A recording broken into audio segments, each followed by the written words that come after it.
All right, welcome back to Collective Perspective. We're talking about one of my favorite topics in video game collecting today. I'm sure it's one of yours as well, Craig.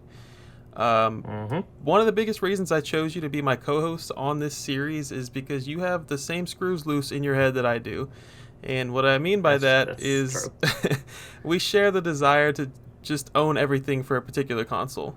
We could just be collecting good video games or valuable video games, but for some reason we just want everything. And that's what I want to go into today, set collecting. So, for the audience, what does it mean to go for a full set, Craig?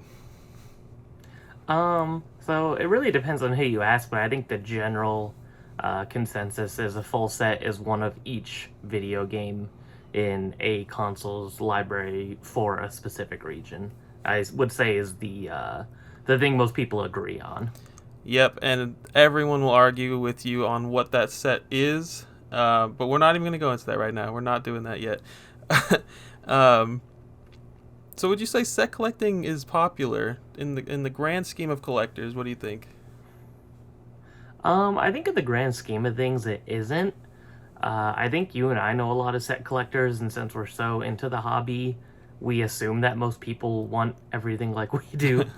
But a majority of people aren't weirdos like us. The majority of people just collect what they want or just go after the rare stuff. Most people aren't going to buy all of the filler for a console. So I'd say it's probably a very small minority, actually, of video game collectors, like the people that hang out on the forums and all the specific subreddits or websites and stuff like that that are more into set collecting than the average game collector.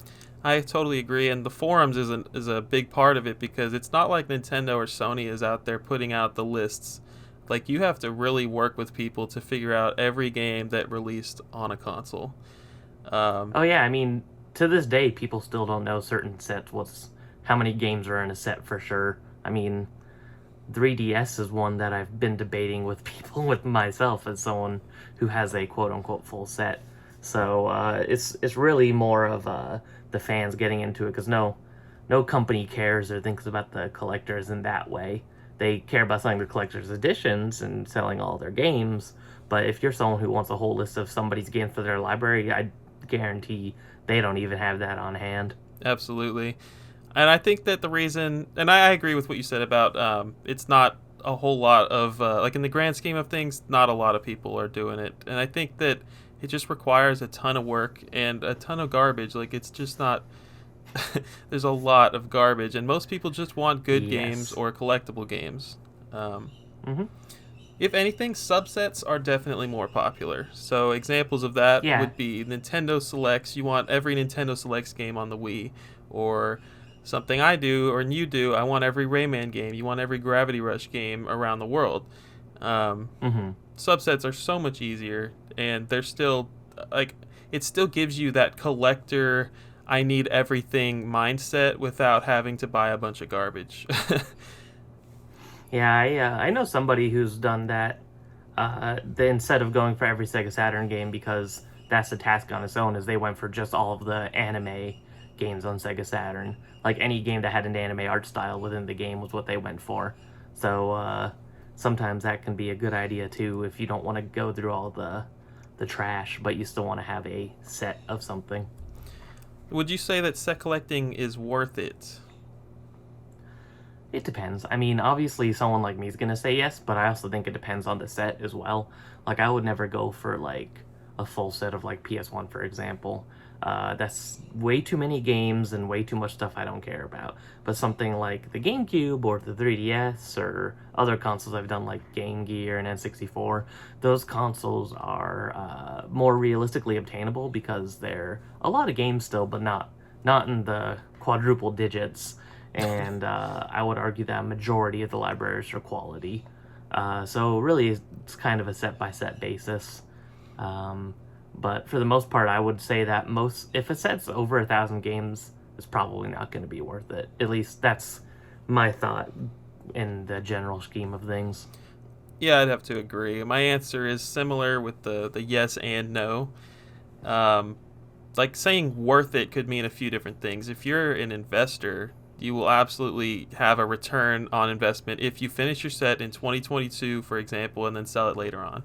Like, no doubt Hmm. those games are going to be worth more. However, investors don't collect sets because why would they? I mean, you're not going to collect 65 different sports titles on the PlayStation 2 just to resell them for 5 more cents 10 years later. Like, they're not. You see what I'm saying? Like, that's not a thing. Um, Nah, FIFA 2002 ain't gonna skyrocket anytime soon, no matter what console it's on. I feel like set collectors are typically the ones who are passionate about video game history. That's kind of the like what I've learned over the years. Um, Yeah, I'd say that's probably a big part of it.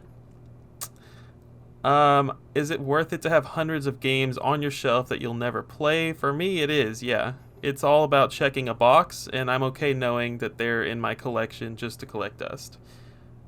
That's fair. I would say I'm kind of that way, but I'm kind of not because it's also like in my head it's like having like a literal library. Like if for some Mm-hmm. reason I want to know how Barbie Puppy Rescue on 3DS plays, I have it.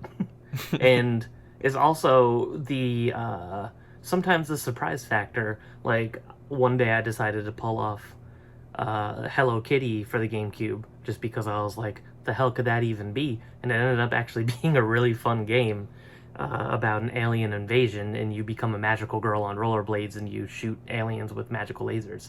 And I would have never guessed that's what Hello Kitty for the GameCube was going to be about, and it ended up being an awesome game. So the accessibility and the surprise that comes with set collecting is also one of the reasons I enjoy it a lot. Yeah, I think it's cool that that you mentioned that Hello Kitty game. I've been wanting to just look on my list of games and just randomly like stick my finger on a game and play that. You know, I think that Oh, I do that all the time. It's yeah, so it's fun. got to be a blast. So many things that you might never play if you don't do that. But anyways, yeah, if this mentality sounds crazy to you that we're talking about, don't worry. It just means you're a normal person. um, No, yeah, we're the crazy ones. Don't worry, you're not wrong for thinking that. like all that money spent on those 65 PS2 sports titles, and that's just a random number. It's probably double that. Um, all that money spent on sports titles, shovelware, it could go to a handful of rare or quality titles on any other platform. I mean, you just have to prioritize your stuff, figure out Yeah. if it's for you. Like seriously, if this doesn't sound appealing to you, then it's fine. It's like totally fine to be a different type of collector. And I did say that's could be a gut check feeling too. Like if you hear us talking, you're like, that sounds like an awful idea, then it's probably not going to be for you. But I also was anti set collecting for a while, and then once I started just buying all the old GameCube games I wanted, I was like, this is pretty fun. And then I would just start picking up whatever I would see at a store, and then it kind of snowballed. So I mean, you could always try it with a console you like, just kind of go to your local game stores, pick some random games from your favorite console you never heard of, and go from there. And if you enjoy the idea of that, then maybe it's for you. So your opinion could definitely change on it as well, because mine did. Because for a while I was like, that's ridiculous. I was like, who would want all of these terrible games? And now if you look behind me in this exact video, you'll see who wanted all of these terrible games. Yeah. I would suggest that you don't just do it. Like, don't choose a set because it's easy. That's something I've heard No, from other collectors. Like, if you want a set, it needs to be something that you're interested you're in. passionate about. The uh, the Wii U has like 165 games. You don't need to go for that set and spend a few grand just because it's easy. You know what I mean? So No, yeah, it seems like a good idea, and then it's cool to have it, I guess, because it's an interesting console, has an interesting history, but all of the good games for it are playable elsewhere now, just and about. often the better way to play them is on the Switch. So, I mean, as someone who used to own a full Wii U set and then sold it because I was able to like triple the money I spent on it originally, it's really not worth owning. I'm not going to tell you what to do, but that is definitely a popular one. That and N64, a lot of people go for because those are some smaller, more popular consoles.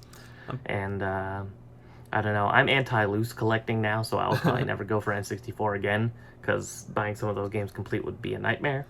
But there's definitely start with, I'd say, probably not a smaller set like you said. Just start if you're gonna dip your toes in the water, do it with something you are passionate about, not something that seems easy. Let's just take a minute for you to brag here. Tell us what sets you've finished over the years. Okay, so I'm not bragging. He told me to do this. So I have GameCube. Currently, just have GameCube and 3DS, but I used to have Game Gear and 64 both loose, and then complete in box Wii U.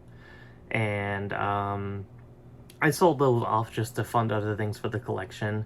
Game Gear and N64, part of it was for trades, and then part of it was because I wanted to change my collecting habits to being only complete in box. So I decided to just start over. And now I own 0 Game Gear games because those are very hard to find in good condition. In Wii U, the reason I did it at first was because it was the first console I ever bought with my own money.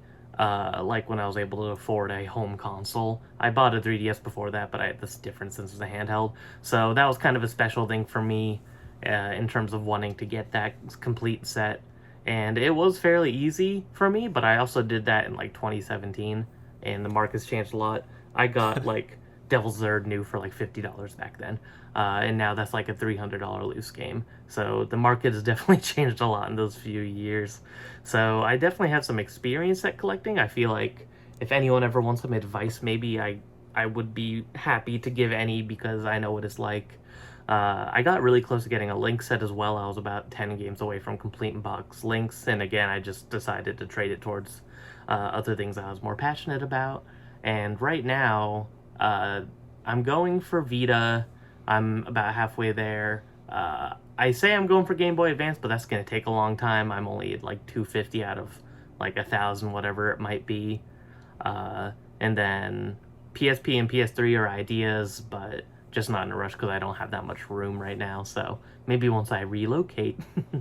But I am very passionate about set collecting. I think it's fun, and the history and everything that surrounds it is something I'm super interested in. So, but I will toot my own horn and say that I am the GameCube expert. So if you have any questions on GameCube, definitely hit me up for that. And 3DS, because as far as I know, I'm one of the only like 4 or 5 people has a full 3DS set. So I could definitely give some good tips on that. If anyone wants to know the actually rare games on those, feel free to message me. This guy is an expert, and there's a reason he's here with me.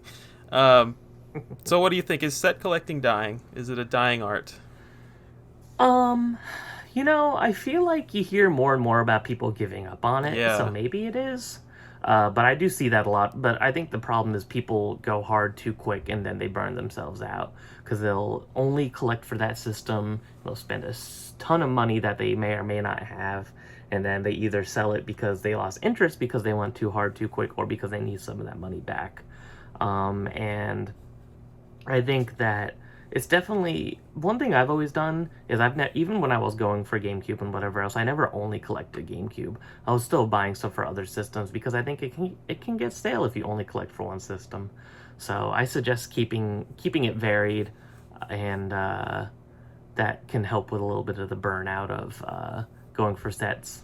Because I believe that's probably the reason most people give up on it, because they think that it's no fun because they're like, oh, I'm just buying GameCube games. But yeah, it's because you're just buying GameCube games. Go get that PS2 game you wanted. Take a break. Don't buy any GameCube for a while and look at the other stuff you want, or take a break and actually play the games that you bought if you had the time for it.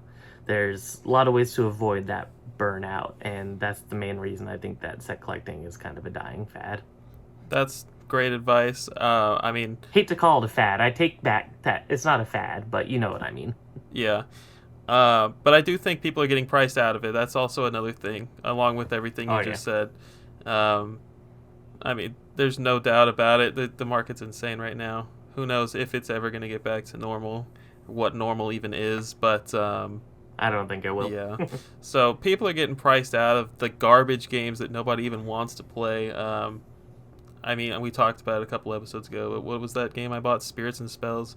Why would you spend hundreds of dollars on that piece of trash? It's so bad. But yeah, come talk to us in the Discord, guys. Thank you for watching. Next episode, we'll be discussing the collectability of limited print games and how they tie into set collecting. So stay tuned.